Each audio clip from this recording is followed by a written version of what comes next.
I mocked my husband when he lost his job.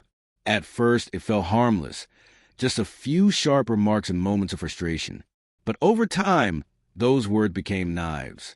The man I once vowed to love and respect slowly became the shadow I ridiculed behind closed doors. I never imagined he would get his revenge. I never thought he would wait for the perfect moment, his retirement party, to shatter everything I had built. And now, I live among the ruins of my own arrogance. It began 5 years ago. My husband, Mark, had worked at the same company for over 20 years. Loyal, diligent, the kind of man who rose before sunrise, packed his lunch, and never complained about the long hours. But one day it all fell apart. He came into the kitchen, holding an envelope, a strange look on his face. His termination letter, downsizing, a strategic business decision. They called it, but to me it looked like failure. Instead of comforting him, instead of reminding him his worth wasn't tied to a job, I let my bitterness speak first. So what now? You're just going to sit at home while I carry the weight?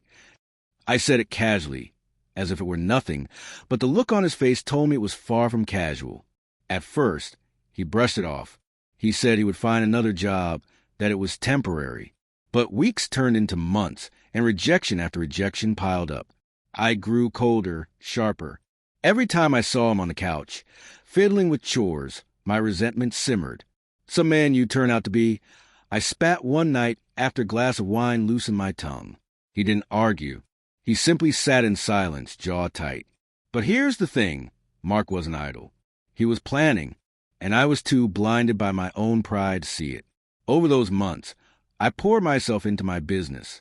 Years earlier, I had started a small interior design company, and with Mark home more often, I leaned on him, errands, paperwork, client follow-ups. Slowly, my company grew. I told myself I was a breadwinner now, the one keeping us afloat. I flaunted it. At family gatherings, I joked, well, Mark's my unpaid assistant now. Everyone chuckled awkwardly, and he said nothing, not a word. But silence is power. His silence was the kind that hides storms until they hit. Fast forward 5 years. Against all odds, Mark found another job. Modest, stable, nothing flashy. He worked quietly, never boasting, never reminding me of the years I belittled him. When he told me he was retiring, I barely reacted.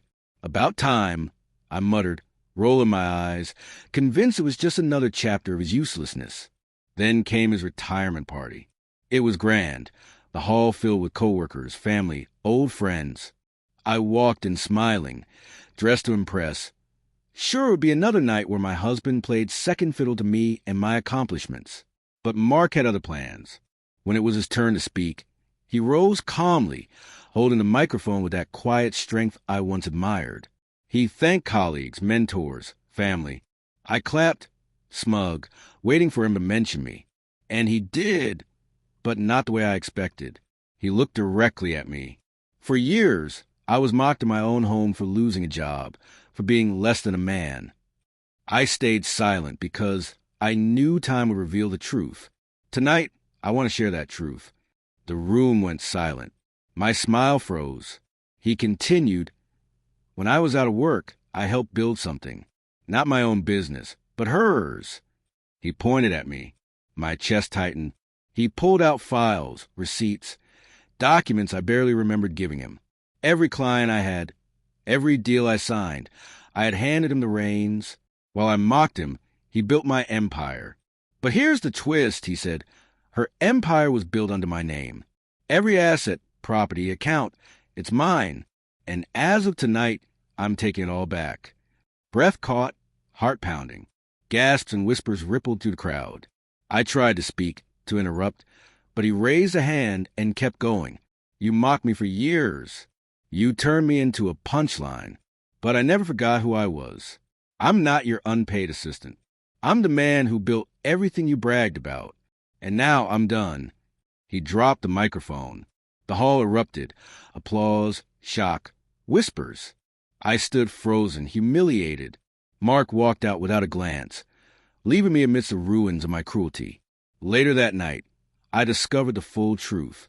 Every contract, every deal, Every piece of paperwork I had ignored, while I basked in pride, bore his signature.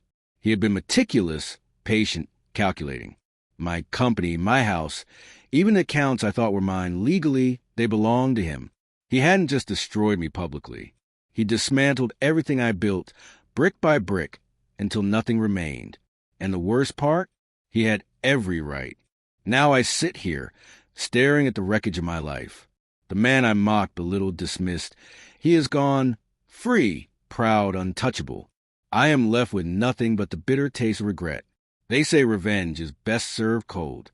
Mark served his with precision, patience, and a smile that will haunt me forever. Because I mocked my husband for losing his job, and in the end he made sure I lost.